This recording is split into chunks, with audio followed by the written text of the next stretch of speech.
जी अस्सलाम वालेकुम। जी नाज़रीन, गुज़िश्ता नशिस्त में हमने कुछ डिस्कस ये किया था कि अगर लाहौर में एलडीए को कोई भी स्कीम जिसमें प्लाट की ट्रांसफ़र या घर की ट्रांसफ़र के सिलसिले में अगर किसी सेलर के पास जाते हैं, चाहे वो प्रॉपर्टी डीलर हो या परचेज़र हो, तो वेरी इनिशियली स्टेप यानी टोकन देने की सूरत में बेसिकली क्या चीज़ें लिखवानी चाहिए और क्या उनसे कमिटमेंट करनी चाहिए ताकि हर चीज़ वाज़ेह हो और उसमें बयाने में भी लिखा जाए और ए टू जेड वो मामला सारा क्लियर हो जाए। तो मैं तो जो टोकन रसीद होती है, जब आप किसी डील को कंफर्म करते हैं, एक अमाउंट है, इतना बयाना है, इतना टाइम फ्रेम है, बाकी बैलेंस पेमेंट इतनी देंगे एंड पे आइडेंटिफिकेशन डेट पे, ये सारी चीज़ें तो उसमें टोकन में वाज़ेह हो जाती हैं। और उसमें ये भी चीज़ वाज़ेह हो जाती है कि इस टोकन में जो कर रहे हैं इसमें क्या क्या चीज़ शामिल है। बिल्डिंग स्ट्रक्चर, बिल्डिंग या प्लाट है तो उसमें तो कोई चीज़ की लिखने की ज़रूरत है, जस्ट एक प्लाट है। घर है तो घर में गेट से लेकर एंड तक एक एक चीज़ देखी जाती है, तो उसमें क्या, उसमें एसेसरी है, पंखे हैं, लाइट्स हैं, एट्सट्रा, बिजली के से या कोई सेंट्री का गीज़र है, व्हाट्सएवर इज़ जो भी है, ये सारी चीज़ फिक्स एंड फिक्चर उसमें आ जाती हैं, लिखा जाता है टोकन मनी में, ये कमिटमेंट की जाती है। अगर ये ना की जाए तो जब बयाना लिखना होता है तो उसमें बाज़ औक़ात इसमें चांसेस होते हैं कि जो फ़रोख्त कुनंदा है, जो सेलर है, वो कहता है जी मेरी तो कोई बात ही नहीं हुई, वो इनकार ही कर जाए। तो उस वक्त दुश्वारी होती है सेलर को, परचेज़र को या फिर डीलर को। तो उस वक्त फिर उनकी बात माननी पड़ती है सेलर की, ठीक है। फिर वो सारी बात परचेज़र पे या डीलर पे आ जाती है कि ये बात क्यों नहीं कही गई। तो इसलिए मैं ये हमेशा यही कहता हूँ कि जो आपका टोकन है, कंडीशनल टोकन देते हैं चेक की सूरत में, तो वो एक जस्ट लाइक एक एफआईआर होती है जिसमें आप इनिशली हर चीज़ें वाज़ेह करके लिख जाते हैं। वो बेस बनती है आपकी पूरी one to one A to Z end तक जो डील जाती है हमारी, ठीक है, वो एक बुनियाद होती है। ठीक है, उसमें बयाने में लिखा जाता है, लेकिन बयाना तो बाद में लिखा जाता है ना। वेरी फर्स्ट डे तो आप बयाना नहीं लिखना शुरू कर देते। हाँ, ये होता है टोकन के बगैर ही लोग ज़बानी कलामी कमिटमेंट हो जाती है, उसमें बहुत सारी चीज़ें, लोग अच्छे लोग होते हैं, सेलर परचेज़र, लेकिन अल्लाह और उसके रसूल ने भी ये हुक्म दिया है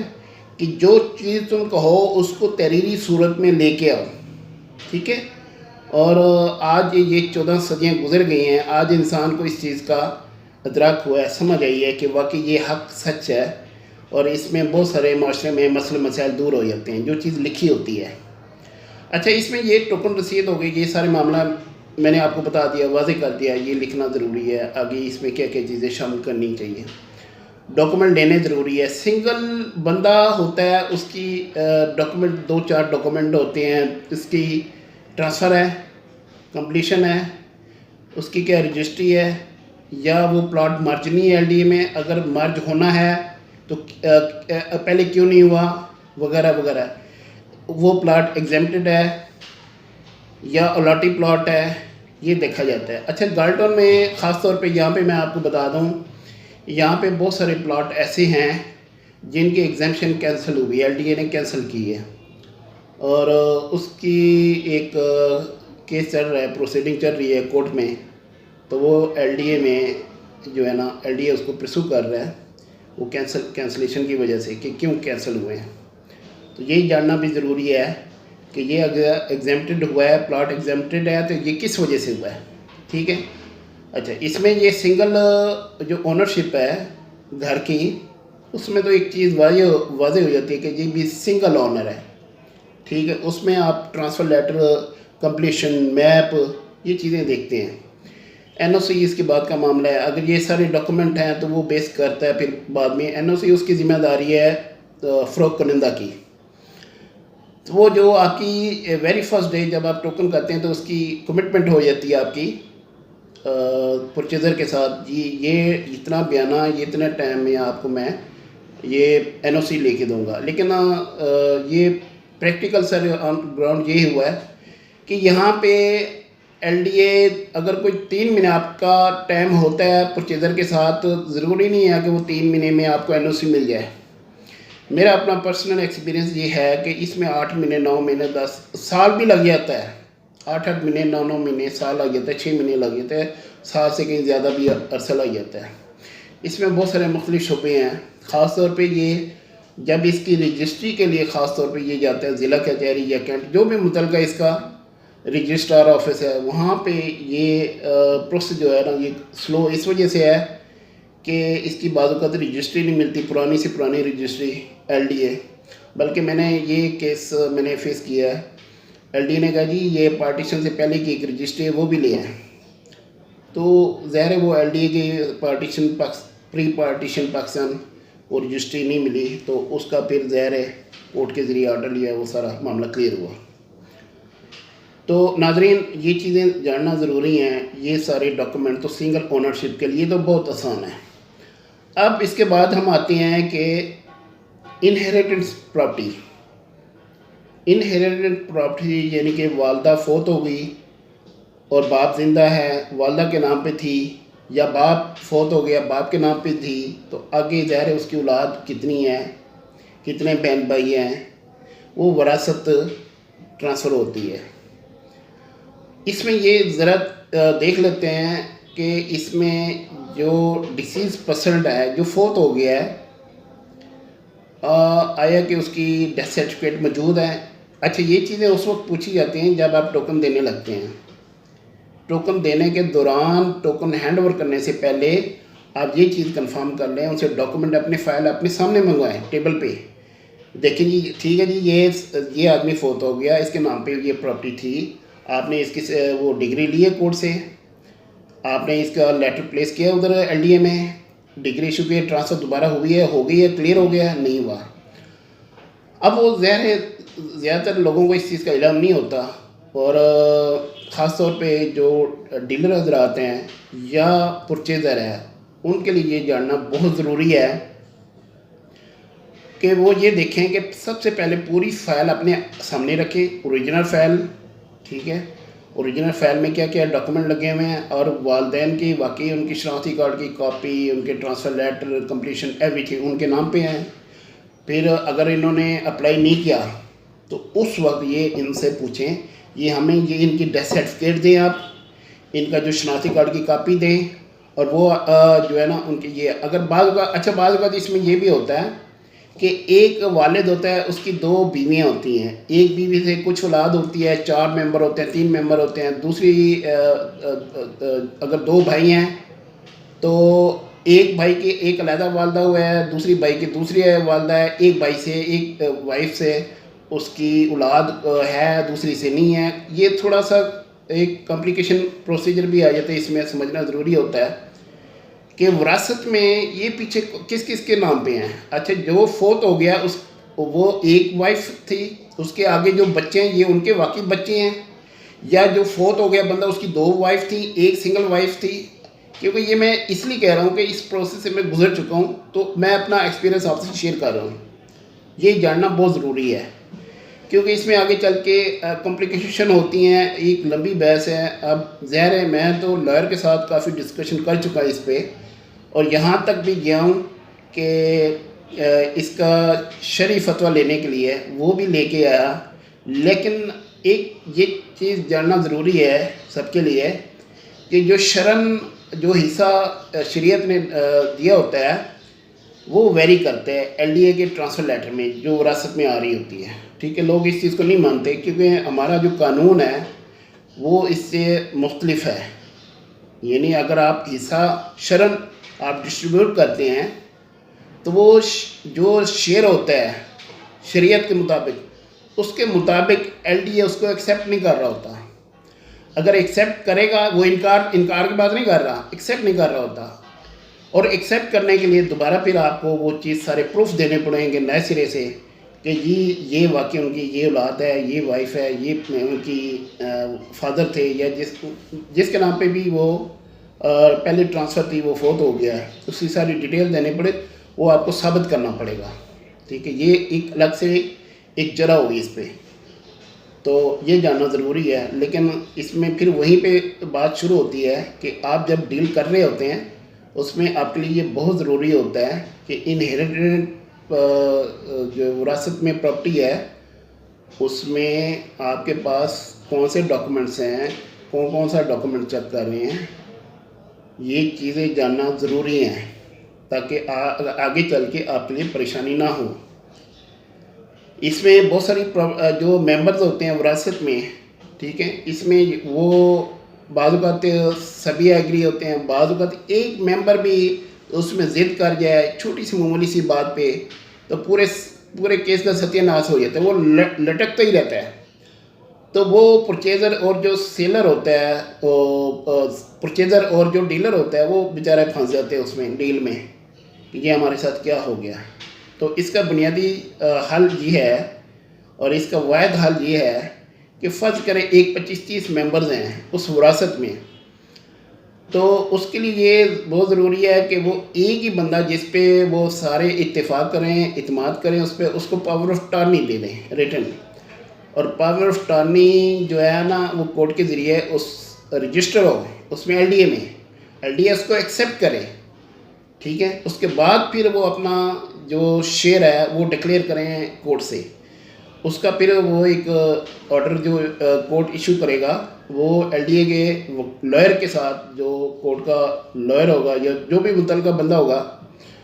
वो थ्रू प्रॉपर चैनल उसको कम्युनिकेट करेगा, डाक भेजेगा, एलडीए में वो लेटर जाएगा, वो प्लेसमेंट लेटर वो उसको इशू करेंगे, विरासती लेटर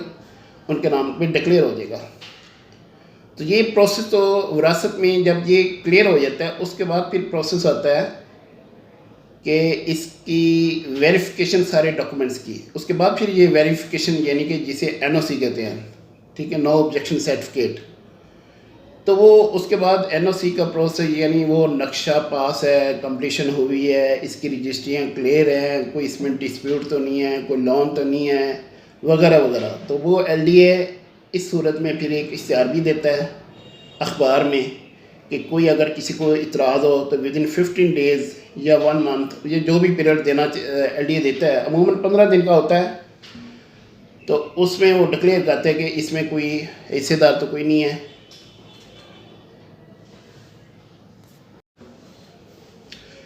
तो ये चीज़ वाज़ेह होनी चाहिए जब आपको एनओसी भी मिल जाता है, आपके उससे पहले आप ट्रांसफ़र लेटर भी ले चुके होते हैं,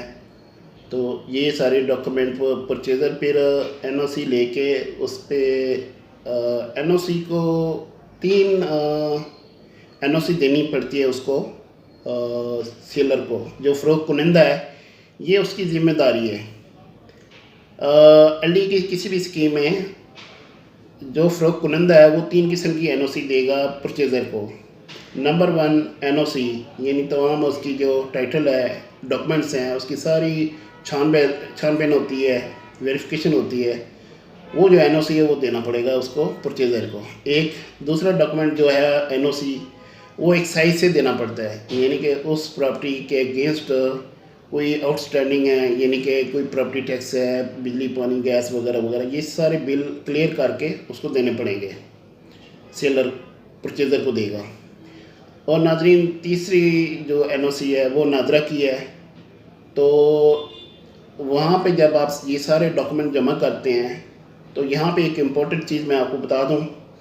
तो ये सारे डॉक्यूमेंट लेके आप एलडीए के ऑफिस में जाते हैं, सारी पूरी एक फ़ाइल बना के।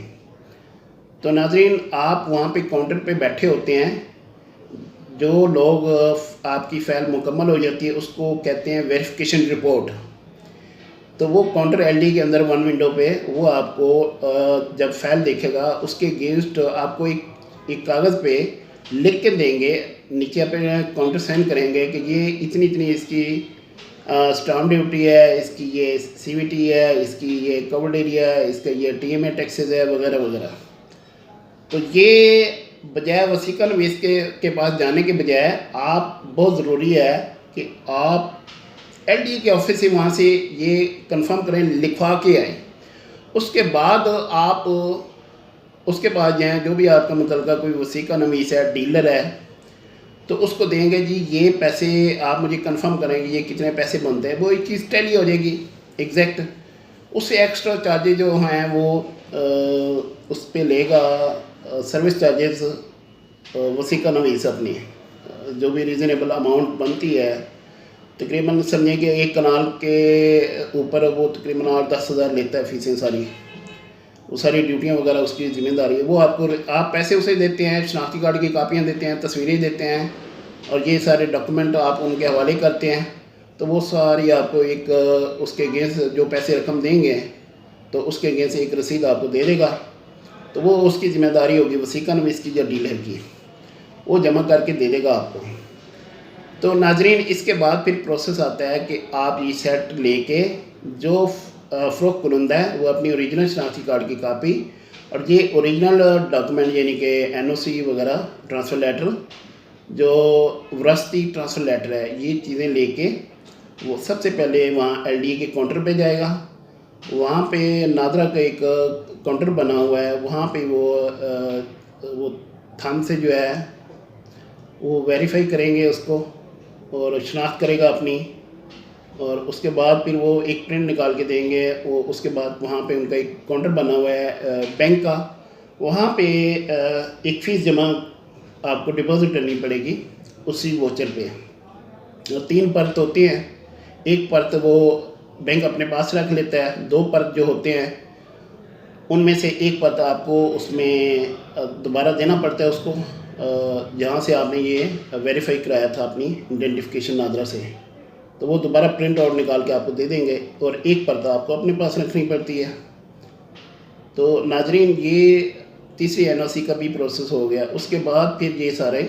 फ़ाइल मुकम्मल आपकी होगी। इसके बाद फिर आप जाते हैं एलडीए के काउंटर पे, उनको कहते हैं जी हमारी ये सारी फ़ीसें भी जमा हो चुकी हैं, हमारे ये तीनों एनओसी भी आ चुके हैं और अब हम इसको अप्लाई करना चाहते हैं इससे ट्रांसफ़र चलान फार्म के लिए। तो वो आपकी सारी ड्यूटियाँ वगैरह चेक करेंगे, अगर तो वो कहेंगे कि ठीक है ओके है, वो आपको रिटर्न लिख के दे देंगे, ऊपर साइन काउंटर साइन करेंगे, उस पर एक चिट बना के देंगे। उसके बाद मुतलका काउंटर पे जाएंगे, वो आपका इंटरव्यू लेंगे, जो परचेज़र होगा सॉरी जो सेलर होगा, सेलर को बिठाएंगे, उसके ओरिजिनल शनाख्ती कार्ड, ओरिजिनल डॉक्यूमेंट्स वो सारे दिखेगा। अगर वो सेटिस्फाई हो जाएगा, अमूमन असिस्टेंट डायरेक्टर ही होता है, तो वो सारी इस चीज़ की वेरीफाई करके उसको अगर वो एक्सेप्ट हो जाता है तो वो कहेगा जी आप कल आ जाए, परसों आ जाए, एक डेट दे देगा आपको, ठीक है। मतलब कोई 2 दिन 3 दिन बाद आपको जाना पड़ेगा। तो उसके बाद फिर आप वो एक लेटर इशू करेंगे जी आप ये चलान फार्म है और ये चलान फार्म आप बैंक में जमा करें। तो मुतलका एरिया या मुतलका जगह के जो भी डीसी रेट होगा उसकी ट्रांसफ़र फ़ीस बनेगी, बल्कि वो भी आपने ट्रांसफ़र फ़ीस उनसे लिखवा लेनी है जो एलडीए का मुतलका काउंटर हो। तो वो आपने ट्रांसफ़र फ़ीस जो है साथ वाले वहाँ पे एलडीए के अंदर ही, ऑफिस के अंदर ही वो जमा करानी पड़ेगी। तो वो लेके दोबारा फिर एक एप्लीकेशन देनी पड़ेगी आपको वन विंडो पे कि जी मैंने ये ट्रांसफ़र फ़ीस जमा करा दी है, तो मुझे ये आइडेंटिफिकेशन की डेट दी है, उसमें लिखेंगे आप। तो वो जब आपकी ट्रांसफ़र फ़ीस जमा करके एप्लीकेशन के साथ वन विंडो पे जमा कराएंगे, तो वो फीड करेंगे अपने कंप्यूटर में सारे, उसमें फिर वो आपको ना print out with in 2-4 minute लगाएंगे, प्रिंट आउट दे देंगे आपको। तो उसमें दर्ज होगा कि 2 हफ्ते का टाइम, 15 दिन का, अमूमन 15 दिन का होता है। तो वो 15 दिन बाद आपको फिर जितने भी मेंबर हैं विरासत में वो सबको वहाँ पे एलडीए आइडेंटिफिकेशन डेट पे जाना पड़ेगा। मैं ओरिजिनल शनाख्ती कार्ड और उनके पास जो ओरिजिनल कोई डॉक्यूमेंट्स उनके पास ऑलरेडी हैं वो भी साथ लेके जाना पड़ेगा, यानी कि ओरिजिनल एनओसी तीनों और ट्रांसफ़र लेटर वगैरह। मुकम्मल फ़ाइल जो है ना, मुकम्मल 1 to all जो भी सेलर के पास फ़ाइल होगी,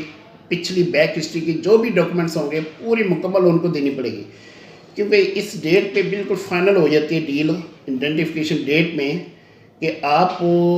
उसी दिन घर की चाबियां आपको देनी पड़ेंगी और उसी दिन आपने जो परचेज़र होगा वो पेमेंट देगा, जो सेलर होगा वो अपनी रकम अगेंस्ट लेगा। और इसी दौरान जो है डीलर और परचेज़र की ये ज़िम्मेदारी है और उनके लिए ये ज़रूरी है, तो वो एक कैश रिसीप्ट बना ले, सेल डीड बना ले, उस पर वो एक वाज़ेह तौर पे लिख ले कि जी हमने ये बयाने में इतनी रकम दी थी, आप ये इतना दें, फ़लाँ ये है, ये रकम दे रहे हैं हम, तो इसके बाद हमारे कोई आउटस्टैंडिंग नहीं है, कुछ नहीं है, तो ये देनी पड़ेगी। और इसी दौरान जब आप उनको पेमेंट दे चुके होते हैं, वो साइन अंगूठे कर चुके होते हैं, तस्वीरें वो खींचते हैं, तो वो आपके नाम पे प्रॉपर्टी ट्रांसफ़र हो जाती है। लेकिन उससे पहले ज़ाहिर है ये कंफर्म करना पड़ेगा, जैसे पिछली आप नशिस्त में मैंने इन डिटेल आपको बताया कि ट्रांसफ़र आइडेंटिफिकेशन से पहले ये चीज़ कंफर्म करनी होगी, इंश्योर करनी होगी परचेज़र को सेलर से कि जो चीज़ें वो घर में लगी हुई हैं वो हैंडिंग टेकिंग दे रहा है आज के दिन, यानी आइडेंटिफिकेशन के दिन। इधर से आप पेमेंट करें, उधर से वो आप वापसी पे आके उनसे घर की चाबियाँ लें और उनके मियाँ ये आप घर खाली करें। ज़ाहिर है वो घर पहले बंदोबस्त कर चुका होता है, सेलर जो होता है उससे पहले ही सारी उनकी सेटलमेंट परचेज़र के साथ हो चुकी होती है। तो ये ज़रूरी होता है कि जिस दिन आपको आइडेंटिफिकेशन डेट होती है उसी दिन ही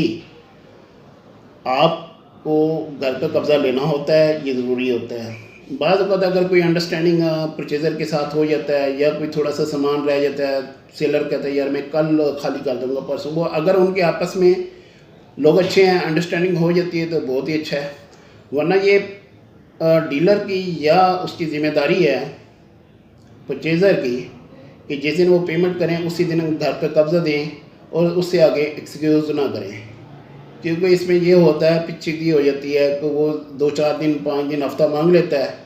उसके बाद फिर वो अचानक गायब हो जाता है, यानी कि घर छोड़ के अचानक रातों रात चला गया, घर की चीज़ें उतार के चला गया, फिर आगे मसले मसाइल पैदा होते हैं। तो इसलिए बेहतर होता है कि पहले ये कमिटमेंट कंफर्म की जाए इन राइटिंग, जिसे हम कहते हैं हैंडिंग टेकिंग लेटर।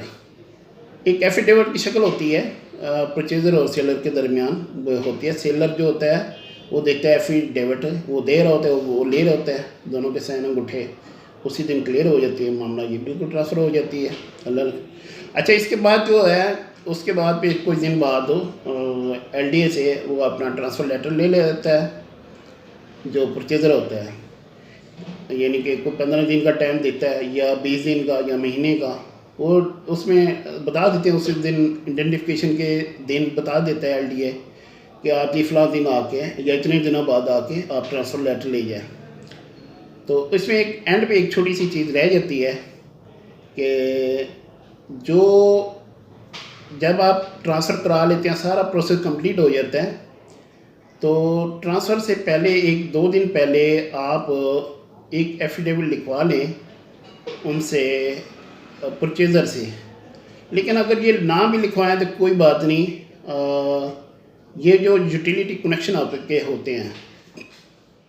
इसमें जब आपको ट्रांसफ़र लेटर मिल जाता है, ट्रांसफ़र के बाद आइडेंटिफिकेशन डेट के बाद लेटर मिल जाता है, तो इसके बाद ज़ाहिर है आप उस घर के या प्लॉट के मालिक हैं, मुकम्मल हर चीज़ क्लियर है, आपके नाम पे टाइटल आ गया है, आप मालिक हैं। तो इस सूरत में फिर आप ज़रूरी होता है, बेहतर होता है आपके लिए इन फ्यूचर के उस घर के बिल हैं, बिजली पानी गैस या कोई कनेक्शन है नेट वगैरह, तो उसकी सारी जो ओनरशिप पिछले मालिक के नाम पे आ रही थी वो अपने नाम पे ट्रांसफ़र कर लें। तो इसका बहुत ही सिंपल तरीका है। तो इसमें या तो आप ऑनलाइन कर लें, अप्लाई कर दें, या फिर मुतल्लिका दफ्तर जो है उस पर जाके उनका आप अपना ट्रांसफ़र लेटर की कापी, शनाख्ती कार्ड की कापी और आप वो बिल की कापी जो फ्रेश बिल पे किया आपने वो ले जाएं और उनको कहें जी ये मेरे नाम पे ट्रांसफ़र कर दें। तो इसमें ज़रूरी इसलिए होता है ये सारे कल अगर आप बाद में अपनी प्रॉपर्टी सेल करने की ज़रूरत होती है या सेल करनी पड़ जाए तो उसमें ये एक्साइज वाले हैं वो ये बिल सारे चेक करते देखते हैं। वैसे तो ज़ाहिर है उस वक्त आपकी उसमें घर मिल्कियत में होता है, ट्रांसफ़र लेटर ही काफ़ी होता है, लेकिन अगर ये आपके नाम पे ट्रांसफ़र हो जाए बिल बाद में तो ये बहुत ही अच्छा जी। तो इस सारी डिस्कशन के साथ ही आपसे इजाज़त चाहते हैं। उम्मीद है आपकी आज की नशिस्त में ये सारे इश्यूज़ जो हैं और यानी कि शुरू डील से लेके एंड तक आइडेंटिफिकेशन डेट तक आपको समझ आ गई होगी। अगर कोई क्वेश्चन हो तो आप मुझे नीचे दिए हुए डिस्क्रिप्शन में मेरा नंबर लिखा हुआ है, तो उस पर आप कॉल कर सकते हैं, या कोई आप कोई बात पूछना चाहें किसी भी प्लॉट या किसी भी घर के बारे में तो आप पूछ सकते हैं। तो इंशाल्लाह हमारे चैनल को भी आप सब्सक्राइब करें। आपसे आइंदा भी इंशाल्लाह ताला इसी तरह इंफॉर्मेशन लेके बुनियादी मसले मसाइल इश्यूज़ जो आम बंदे की समझ में नहीं होते हैं वो देंगे इंशाल्लाह ताला।